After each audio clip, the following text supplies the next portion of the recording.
Hello everybody, welcome back to ComedIan MTG. My name is Ian. Today we are talking about Major League Commander. I'm going to explain what Major League Commander is, and then I'm going to break down the 4 decks that I have submitted for the league. Major League Commander is a 12-week regular season league, and the concept behind it is there are going to be 32 of us players.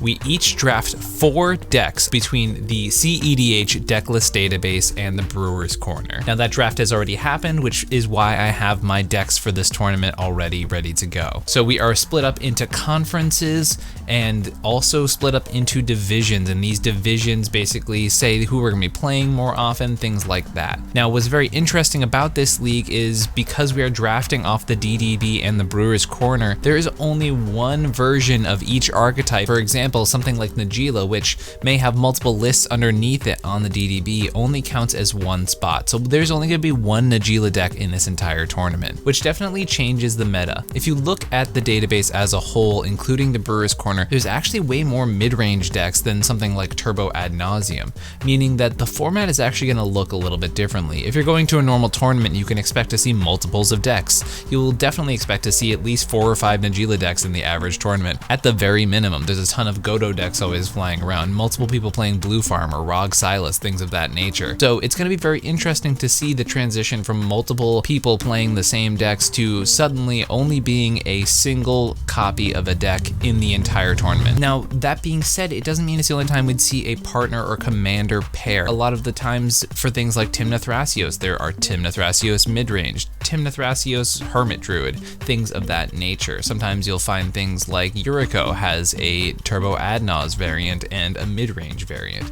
So it's not the only copies of certain commanders because they have different selections on the DDB because the strategies are just that different. So this is a 12-week regular season league and a playoffs, so it's definitely going to be a longer tournament, and I'm really excited to be participating in it. We have people from all over the cEDH community. We have people who are known for playing webcam leagues. We have people from content creation groups like the Reflecting Pool. We have Into the North. We have myself. We have folks who have been long-time Commander players, people like Lurker and Cameron from the Lab Maniacs, who people haven't seen around for a really long time, have sort of come out of quasi-retirement to play in this league. So there's a ton of people in this league. It is a super exciting opportunity to be playing in it, and I can't wait to show you what I've drafted for this league. So the first archetype I drafted is Yidris Storm. When we were drafting these decks, the stipulation was that we can only change up to 5 slots from the database list. That had one exception to it,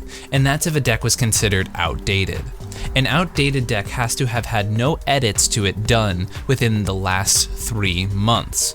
2 of my lists were actually considered outdated, which I was pretty happy about because it allowed me to really dive into the lists, work on their mana bases, and make considerable meta changes that allowed me to present what I find to be the optimized versions of these lists. The first of these was my round 1 pick, Yidris Storm. Now this deck is led by Yidris the Maelstrom Wielder. Now one thing to be clear about with these stipulations is that the changes that can happen for these lists cannot fundamentally change the idea of the deck and therefore contradict the archetype that you're drafting. So for Yidris Storm, I had to keep the idea that it's technically a Storm deck that runs a Turbo Ad Nauseam package. I was happy to obviously keep that package because it's a very powerful one. But you'll notice things like I'm not on Peer into the Abyss that the normal list would be on because I am very low on that card in the current meta due to the prevalence of Hull Breacher and how pervasive that is in the meta. I will say right away, I changed a lot of cards in this list, and I changed a lot of cards in and out of the list I was currently working on. I made a number of edits to this deck, and Yidris was probably the one I spent the most time on just because it is a really, really hard commander to try and balance. The balance of playing a Turbo Ad Nauseam shell, but you can't use too much colorless mana because of Yidris's 4 color casting cost, the fact that you're in green playing Turbo Ad Nauseam, the fact that you have no exact card advantage engines in the command zone, but you have Yidris, which is able to generate a lot of card advantage if you are able to capitalize upon it correctly. So it's a very tough deck to build around, and I found myself really putting a lot of work into it. I contacted Kabargus from Tier 1. Now Kabargus was the winner of the second Tier 1 con, who went actually undefeated that entire day. So definitely a really impressive performance from Kabargus and was super helpful in helping me to construct this deck. One of the things that Kabargas was doing in his initial tier 1 con list was utilizing the power of Waste Not. Waste Not is a 2-mana enchantment that pays off whenever your opponents discard cards in a number of ways depending on the types of cards they discarded. So obviously this blends very well with the Opus Thief style packages that exist right now. Part of that initial concept from Kabargas was to play wheel cards that discard. So for example, Time Twister you will not actually be found in the deck. Now whether that is and is not the correct move, I'm unsure, but I really feel confident in the list as it is right now. Because we are playing no Time Twister, I'm much more confident in playing things like Mnemonic, Betrayal, and Yawgmoth's Will. These cards are really fantastic, and obviously Underworld Breach is something we'd be playing anyways, but it gets more paid off when you're not shuffling the graveyard back in. Having these options available to really capitalize on stocked graveyards is pretty fantastic. Another discard payoff that I'm really excited to be playing in this deck is Compost. Compost allows you to draw whenever an opponent puts a black card in their graveyard. So one, this is fantastic with wheels. With the amount of black decks just really relevant in the meta right now, I think it's going to be a fantastic card to have. Now, one thing to say is that with the diversity of decks that are going to be present in this tournament due to the fact that we all had to draft from the database and there were only 10 decks undrafted at the end of the draft, means that there is going to be a little more diversity of colors than would normally be present at the average cEDH table. I'm really high on this card in the current format, and I think in the draft format, in the MLC format, that this card will have a payoff to it. It's also very good against Turbo Ad Nauseam decks in general because a lot of their game plan involves playing a lot of black spells in rapid succession. For example, just playing like Dark Ritual into an opposition agent or into an Ad Nauseam will allow you to draw cards and hopefully draw interaction for those spells in the stack. Now with this package, I really wanted a 4th discard outlet, especially given the fact that Wheel of Misfortune is a loose discard outlet at best because of the fact that your opponents just let you do a one-sided wheel. So I added Burning Inquiry. I have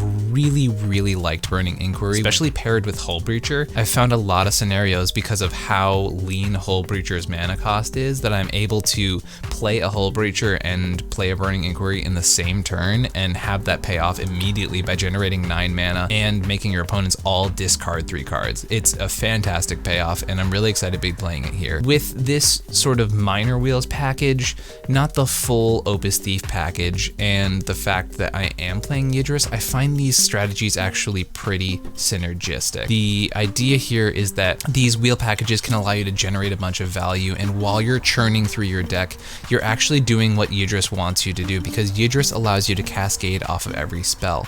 So if you are in a situation where you're running low on card advantage, anytime you are generating more and more spells cast for that turn, and something like a Hull Breacher is obviously very good at generating a bunch of mana when you're going off with Yidris, if you're using these discard spells. So Yidris, combined with the fact that these wheel effects allow you to really churn through your deck and play a lot of spells, really adds to a huge payoff. One enchantment that I'm playing that is in Nadix's Primer is Song of Creation. Now, Yidris is probably the deck best utilized in the meta to abuse this card. I took a Sans White Song of Creation Storm deck to the last tier 1 con and went 2 and 2 with it, so I did pretty decently. I was pretty happy with that list. Instead of Yidris, I was playing Thrasios and Bile Smasher at the helm of that deck and had a ton of fun playing it. Song of Creation was a big part of that deck, and as much as that deck could use Song of Creation, and it definitely was a strong payoff there, Yidris just takes it to a whole new level. If you have the 2 of them on the battlefield and you are able to connect with Yidris, suddenly you are drawing 4 cards for every spell you cast, because you get 2 card draws off of your first spell cast, and you get the card draws off of the spell being cast off of Cascade. Now with Yidris, obviously there's always the possibility that you flip into a counter spell or something like that, but I have had scenarios when I have Song of Creation out where I cast a 1-drop spell that I don't really care about and then do something like Mental Misstep it, which obviously isn't an interaction that works with Yidris specifically, but it's an example of something that you can do with Storm turns. Song of Creation is a card I'm a huge fan of, and the idea that I can play it at a cEDH table is fantastic. And 90% of the time when that card resolves, you win the game that turn. Another enchantment that is not commonly found in Yidris decks is Necropotence. I just think Necropotence is so strong that it is really hard not to include. It's fantastic in the early game. This is not, I would say, a 30 card Necropotence deck, but if you get like a turn 1 or 2 Necropotence down, I like to go for like 10 a turn. Usually you win that game. I mean, most of the time you win a game when a Necropotence resolves. Yidris has no innate card advantage to it, and I think Necropotence is just necessary to rebuild your hand, to get a bunch of cards in your hand, and with cards like Dark Ritual and Cabal Ritual, it is very, very easy to cheat Necro on the battlefield as early as turn 1. A big debate that I was seeing with Yidris decks is whether to play Elvish and Simian Spirit Guide. Now, they are high on mana cost and they do hurt you when it comes to turbo ad nauseam, but I think for main phase ad nauseams, they are really necessary because it is really, really hard to generate mana off of your ad nauseam during your main phase, especially if you've had to tap out for your ad nauseam. So I think just for that reason alone, having them as free mana sources cleans up the ad nauseam turns a lot. I have definitely goldfished a few hands where a main phase ad nauseam does not pay off if you've had to tap out for it. So I really think those cards are necessary, and I think this is definitely one of those decks where the more resources you have when you go to ad nauseam will definitely pay you off in sort of exponential dividends. Something like Rog Silas, you just want to snap off the ad nauseam as soon as possible because it's nearly guaranteed that you're going to win that game. I think I've missed a single time on Rog Silas in a main phase ad nauseam, and even then I was set up to counter everything until my next turn. It's definitely one of those things where the more resources you have, obviously the easier a main phase ad nauseam becomes. A main phase ad nauseam is obviously significantly easier when Yidris has connected, so this deck is by far not the best at resolving it during the main phase, but it is definitely a deck that can easily win in that position. Apart from that, we are running the classic Thassa's Oracle with Demonic Consultation and Tainted Pact combination. Obviously one of the most powerful things you can be doing in the format. We're also playing Underworld Breach, Brain Freeze, and Lion's Eye Diamond for the classic combo there. Playing 4 colors allows you to just play some of the best stuff that the format has available to you, and being able to slam this together in a giant pile and then also be able to have these wheel synergies and have a storm engine in the command zone makes me really happy about my number 1 pick in Yidris. This is my deck that I drafted in round 2. It is Tymna Jeska Mad Farm, my version I like to call Smokin' the Mardubi. This is the evolution of what farm originally was. Now, this list, to be clear, is not an outdated list, and therefore I am only allowed 5 swaps for this deck. I really had to think about my swaps for this list. I have come up with entire packages in these 5 swaps. I have talked about certain cards with players in the Discord, and the amount of cards that I would want to change from the stock Mardu at Mad Farm list in general, just for like personal tastes and things I think are best suited for the meta, is probably about 15. I have a personal Mad Farm list that probably has about 15 differences between them. So narrowing it down to only 5 is pretty huge. One of the things that I cut in my personal version that I wasn't given enough swaps to be able to cut here is the World Gorger Dragon package. I find that Bomberman is just a more efficient combo, and I'd rather play that 95% of the time, given that we are still playing World Gorger in this variant. For those who don't know in general, Mad Farm is the actual original farm deck.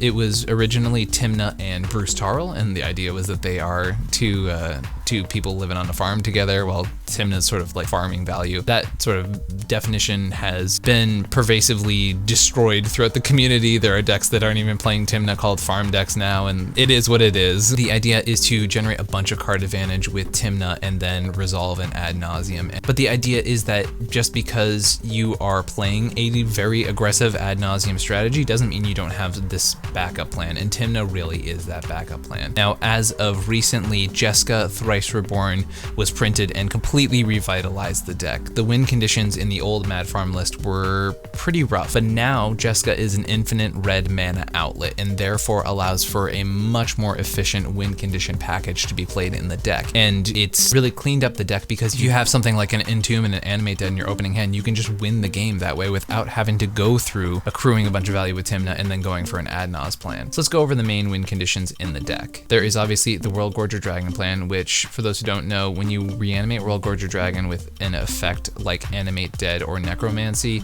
it has World Gorger come in, the effect that is reanimating it will be exiled, making the World Gorger sacrifice itself, and while this is just sort of repeating this loop over and over again, you're able to tap your lands for mana and therefore generate mana and go infinite. And then obviously from there you would use that mana to play Jeska an infinite amount of times and kill all your opponents. A card that I did add to the deck is Auriok Salvagers. Now Auriok Salvagers and Lion's Eye Diamond is an infinite combo with the downside of you have to discard your hand to Lion's Eye Diamond. But the idea is that you play Lion's Eye Diamond, crack it for a white, return it to the field with Auriok Salvagers, and then repeat that loop infinitely. I added Auriok back into the deck because we are playing 4 silence effects. We are playing traditional silence, we have Ranger Captain of Eos, we have Grand Abolisher, and another one of my swaps in Flame Scroll Celebrant, which on the backside is Revel in Silence, a 2-mana silence that also stops planeswalkers, which isn't always relevant, but can be. So having that many silence effects in the deck, I felt like Auriok Salvagers was strong enough to be put back in, and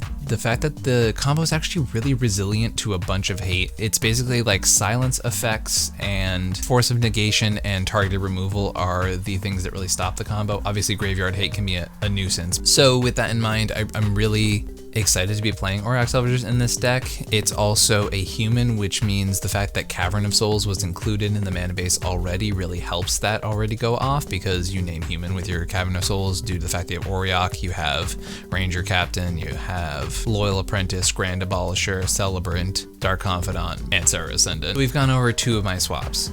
I did cut Peer into the Abyss from this deck as well, as I mentioned, for all the reasons that we talked about with the last list. I just think it is just so poorly positioned in the current meta, given how prevalent Hull Breachers are.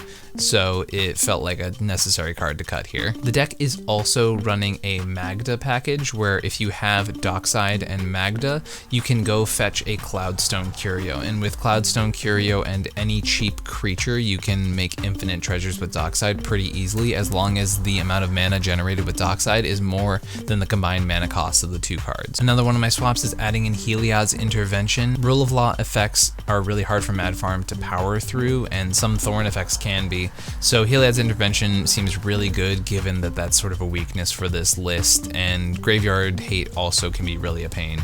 So Heliod's Intervention felt really good for the flexibility it provides. And then the last 2 picks I had are in mana base. I have City of Brass and Mana Confluence added. I took out some basic lands. I found when I was goldfishing hands, they kept being really clunky, and to be honest, I don't normally play a list without City of Brass and Mana Confluence, even with the restriction that World Gorger Dragon will hurt if you use that mana base. I think it's super important to be able to have these lands to be able to fix your colors. So I took out some of the basics that were in the deck and threw out Mana Confluence and City of Brass just to optimize the mana base a bit. To add a little more detail on some of the combos present in this list, there is Stitcher Supplier combined with Culling the Weak and Underworld Breach allows you to continually mill 6 cards into your graveyard, and each time you repeat that loop, you're generating 2 black mana. It often allows you to end up in a scenario where you have something like World Gorger in your graveyard and a reanimate effect and able to win that way. It's basically a way to clear out your entire yard. There's also the Grinding Station loop, which Grinding Station, Underworld Breach, and any 0 mana artifact allow you to do basically the same thing, where you're just filtering through your deck. And the last present combo in this deck is the combination of Dual Caster Mage and Twin Flame. It is a great combo that gets around a lot of stacks pieces. It doesn't get around every Rule of Law effect, but it gets around at least Deafening Silence. It gets through most Graveyard Hate. So Twin Flame Dual Caster is definitely a very efficient package to have in the deck. I got myself with the name. Whew,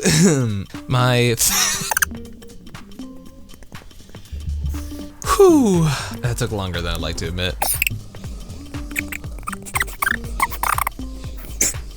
So my pick in the 3rd round was another outdated list in Paco and Halden turns. Paco and Halden is a deck that was made by Braden, my former co-host on the cEDH cast, and I am very high on this deck, and I am even more high on this deck in the current meta of the MLC. Because, as I mentioned before, the majority of the decks in the MLC are going to be very grindy mid-range options. I think Paco and Halden thrives in that meta. I tend to call Paco and Halden the be slow ad nauseum because Pako is obviously 5 mana and every turn it is generating you 4 cards. However, you do need Haldan on the battlefield to be able to use those cards, so it's definitely a cost associated with playing that deck. But I found that Pako, unlike in the active overall meta, which is pretty heavy on turbo ad nauseum, in metas where you're seeing a lot of stacks or a lot of mid-range decks, Pako has a ridiculous win rate. The deck generates turn 2 Pako the majority of the time you play it, sometimes as crazy as turn 1s, and then sometimes just a really protected turn 3 Pako. And being able to turn Pako out into the battlefield and start generating card advantage as early as turn 2 is giant,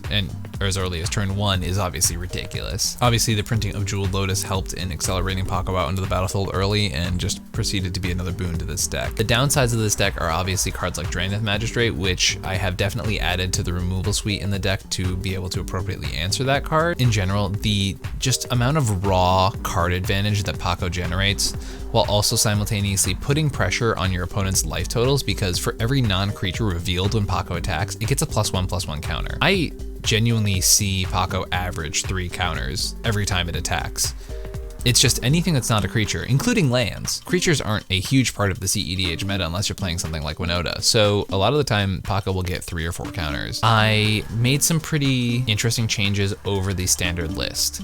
The standard list is playing a Hull Breacher wheel package, and as I mentioned, with so many Hull Breachers running around, I've completely cut that package from the deck. There are no more wheels in this deck, and there's no more Hull Breacher. I was talking with Shaper about this. Pako as an engine would even want to play wheels is kind of strange to me because Pako generates a ridiculous amount of card advantage. And yes, you need both your commanders to be continually accruing advantage with that engine, but you built this deck around the engine. So being able to have that engine, it doesn't make sense to be refilling your opponent's hands with wheels. So for those who don't know, the combo of the deck is kind of strange. It is basically having something like a Seasons Past in combination with an extra turn effect, and then something like Personal Tutor to put that card right back on top of your library. You can also do some stuff with Mystic Sanctuary to help buy turn effects like that. The deck is very interesting. Now, if you notice, Seasons Past plus Time Warp plus Personal Tutor is 12 mana, and that may seem like an abhorrent amount of mana, but this deck accrues it really easily. Not only are you taking your opponent's mana rocks when you're attacking with Pako, you're taking their lands, because Pako can play lands if you have Haldan out. You are taking your opponent's resources, you are playing effects like Exploration to allow you to make multiple land drops, and 12 mana is like way easier in this deck than the average cEDH deck. And meanwhile, the entire time, it's not like you're turboing out to get this 12 mana. You are just grinding the table out of resources and out of interaction. Every time Pako attacks, that is another 4 cards. And as soon as you start taking extra turns, you create a snowball effect that they cannot get out of. And as I mentioned, this deck is really fantastic into these mid-range metas because Pako just gets way more cards than a Thrasios activation will ever let you get. And it puts a ton of pressure on their life total. So now they're doing things like throwing Dorks in the way or throwing Thrasios in the way of Pako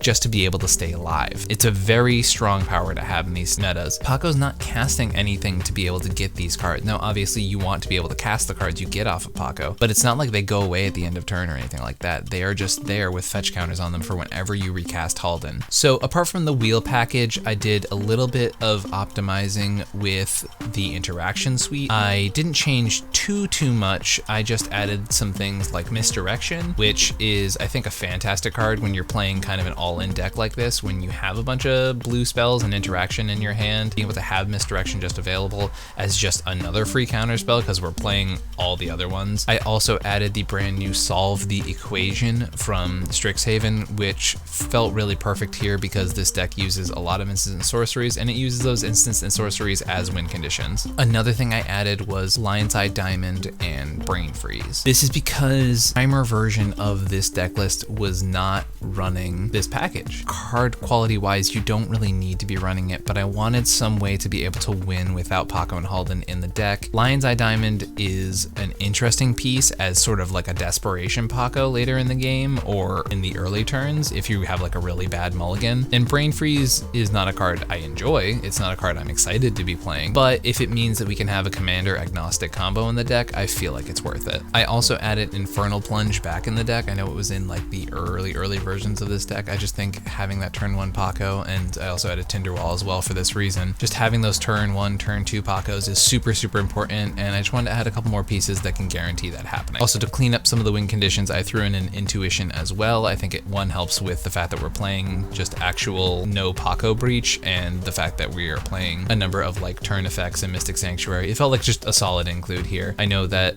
there's a lot of things you can do where you get like 2 fetch lands and then a time warp effect where you can go grab Mystic Sanctuary with the fetch lands and then put it on top of your library, the turn effect that you put in the graveyard. There's a lot of really cool, unique stuff like that that you can do in the later game. I'm really, really excited about this pick. I was kind of mind blown that it got to me 3rd pick in that draft, because I think given what the MLC meta is going to look like, I think this deck is really, really, really well positioned into it, and also just a really big fan of this deck. It's a fun deck, and it's one that I'm excited to play. This last deck, it's called Are You Happy, Martin? And that's because Martin is a friend and someone I've been playing cEDH with for some time. I met him on the Nexus a long time ago, and this is Martin's sort of pet project ever since Commander Legends came out. It's Kodama and Silas Ren. The point of this deck is that Kodama is kind of busted, and Silas is here for colors, and that's it. It is basically abusing the fact that you can do some really, really tricky stuff with the Kodama on the battlefield, and having access to Thassa's Oracle and Demonic Consultation just means it's really, really strong. Now, I've been talking with Martin a lot about this deck. I definitely have ideas for packages that I would include if I had more than 5 swaps, but I only have 5. The deck kind of plays this mid-range grind value deck. The deck does not generate its own natural card advantage, which is definitely something to note when piloting it. It generates mana advantage due to Kodama being on the battlefield, and it plays around rule of law effects very, very well. Kodama basically allows you to double cast stuff all the time. The idea of this deck is that you can win with Thoracle, Thassa's Oracle, and Demonic Consultation at instant speed. Because with a Kodama on the battlefield, you are able to do things like, for example, flash in a Hull Breacher. And then with Kodama's trigger, you put in your Thassa's Oracle and then Demonic Consultation, and you can do this over someone else's win attempt. You can literally flash in your win over their win, which is really, really strong. The best win condition I found in the deck is Necropotence, because you can land a Necropotence and then draw like 30 something cards, and before you discard all of those cards, you can flash in something as small as a 1-drop, and then suddenly you can play a fetch land and go crack that. And then suddenly that triggers Kodama to put in another fetch land, and now suddenly you have like 4 mana untapped, and then you flash in, for example, your opposition agent, and now suddenly you have a Thassa's Oracle on the battlefield due to the flash ability, and you can Demonic Consultation over it. It's really, really interesting. It's a super unique deck. It really is one of those classic I can win instant speed decks. The swaps I made to this deck really, I think, added to that idea, to the idea that we want to be playing the game at instant speed. The cards I took out are right here. I took out Dryad Arbor because it's not something I'm excited about. Nature's Claim I felt like was just too specific. We have other removal that is more universal. I took out Court of Calling. I found it to be really clunky when I was looking at test hands. Culling Ritual, because this is probably the deck that I think just can't pay off with the Culling Ritual the most. And then Bolus' Citadel, because I put Ad Nauseam back in. Now, Martin told me that he had been testing with Ad Naus for a while and wasn't a huge fan of it, but I think given the fact that we are playing things like Culling the Weak and Dark Ritual and things like that to accelerate out Kodama, it just kind of makes sense that we should be on Ad Naus anyways. Sometimes this is going to be a end step. Well, a screen fell.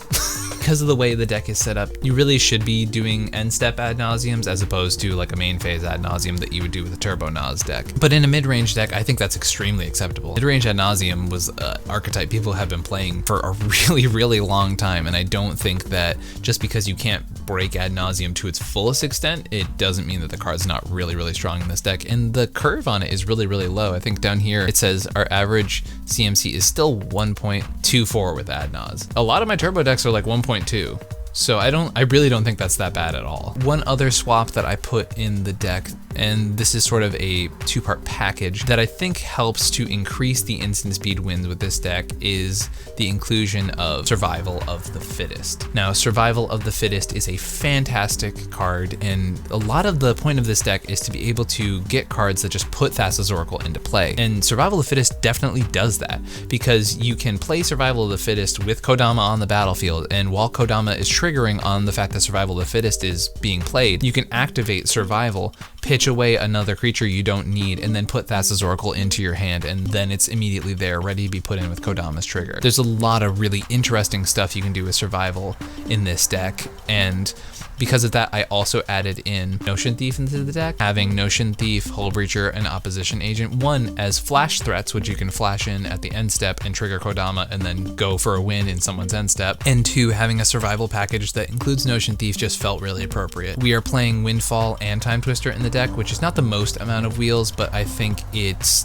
basically the same wheel package that something like Razakats play, and they are able to really abuse the fact that they have access to Hull Breacher and Notion Thief. Apart from some of these more niche includes like Lotus Cobra, which just helps you storm off in someone's end step, a lot of this deck is just generic value pieces, which is really, really good because it's a Sultai mid-range deck. It is a deck that has to mulligan way harder than most Sultai decks just because of the lack of card advantage in the command zone, but it's one that can have really explosive hands. For example, Jeweled Lotus in this deck is absolutely insane because you can play a turn 1 Silas Wren if you just have Jeweled Lotus and a land, and then you can attack with Silas Wren next turn and get your Jeweled Lotus back and have it ready for like a turn 2, turn 3 Kodama with some interaction, and it's really, really strong to be able to do that, to have a Kodama come down that early in the game. Now, Silas Wren is mostly useless in the deck, but there are definitely times where you can get back utility pieces like Phyrexian Metamorph, or you can get back something like a Wishclaw Talisman. So there are definitely pieces in the deck that it allows you to play around with. The only other combo of note is Meloku, the Clouded Mirror. Now, the way Meloku and Kodama work is that with Meloku on the battlefield, you play a land, and then you can pay 1. You usually tap the land you play and return it to your hand. And then Meloku makes a 1/1, and that 1/1 will trigger Kodama, and it says you can put something with mana value 0 or less, which lands are. So you can put a land into the battlefield. You play that land, you tap it, bring it back to your hand with Meloku's ability, and you just repeat this process infinitely until you have infinite 1/1 birds. So that's another combo that you can attempt to execute at instant speed, because obviously it does not win at sorcery speed, it just generates infinite 1/1 creatures. If you have anything like Lotus Cobra on the battlefield, that does actually generate you infinite mana, and although this deck doesn't have an infinite mana out in the command zone, it's never a bad thing to have infinite mana. Another card of note here for this deck is Crop Rotation. Crop Rotation is super important because it goes and grabs the most important land in this deck, which is Emergence Zone. As I mentioned, instant speed wins are the name of the game with this list, and it's super, super important. The other swap I made was putting Undergrowth Stadium into the deck. Dryad Arbor was in there initially, but I found that it kept just ruining opening hands, and when I was talking to Martin about it, he said it was definitely like a hit or miss and more of a proof of concept thing, and that it could definitely go. I also added in Counterbalance. I think Counterbalance in a deck like this is really, really strong. One, we're already playing Sensei's Divining Top, so Sensei's Top and Counterbalance is a ridiculously strong combo. But Counterbalance acts as a permanent that can trigger Kodama. So now your counter spell is suddenly putting something like a Thassa's Oracle into the battlefield with its enter the battlefield trigger with Kodama. So permanents that also grant you the same utility that instants and sorceries normally would tend to be a little stronger in this list. When looking at Neoform and Eldritch Evolution, I wonder if in the actual version of this deck, Birthing Pod might be a good inclusion. My inclination after adding Survival of the Fittest and having cards like Necromancy already be really good cards in the deck despite there not being a reanimation package made me really think that this should have a Razaketh package in this deck. Obviously, that is a lot more swaps than I can afford for this tournament. It would end up actually only being 7 or 8 slots for me to feel like very comfortable with that package, and I think it is much stronger with the active game plan that the deck's already going with. That and the fact that Necromancy and Animate Dead can be cheated in with Kodama's ability allow you to do some really broken stuff. For example, you can play something like a talisman and your opponents are like, whatever, it's a talisman, but it enters the battlefield, and then with Kodama's ability, you put in a reanimation effect and suddenly you're reanimating your win con. That and having Kodama and Razaketh on the battlefield together just cleans up your win lines a ton, and there's a lot of just the ridiculous things that you can do with those two in combination. So had I had more swaps, I definitely would have included a Razaketh package into this list, but with the 5 swaps available, I'm very confident with the packages that I've created here and very happy about this list, and I hope Martin is as well. So those are my 4 decks for Major League Commander. Do you have any questions about Major League Commander? Put them down in the comments below this video and I'll do my best to be able to answer them. It is a really exciting opportunity. The draft video was just so much fun to do, and that was an amazing live stream. What do you think of my 4 decks here? Would you have made some swaps with only 5 swaps available for those 2 decks? Would you have completely redesigned Yidris in a different way? Or how about Paco and Halden? I'd love to hear all your thoughts about these decks, about the Major League Commander itself, all in the comments down below. And while you're here on YouTube and you want to see more Commander content like this, hit like and subscribe. It helps the channel out just so very much, and if you are feeling super generous, check out patreon.com/ComedIanMTG and help out the channel there. You can get such benefits like being a first call member to play games on the channel or have your name in the credits of the show. You also get access to our exclusive Patron General Discord channel, which I have spent the majority of the time talking about these decks and brewing with people in that channel. So if you're interested in that, come check it out and support the channel at the same time. All right, everyone, hope you enjoyed this draft breakdown, and I hope you all have an amazing week. Peace.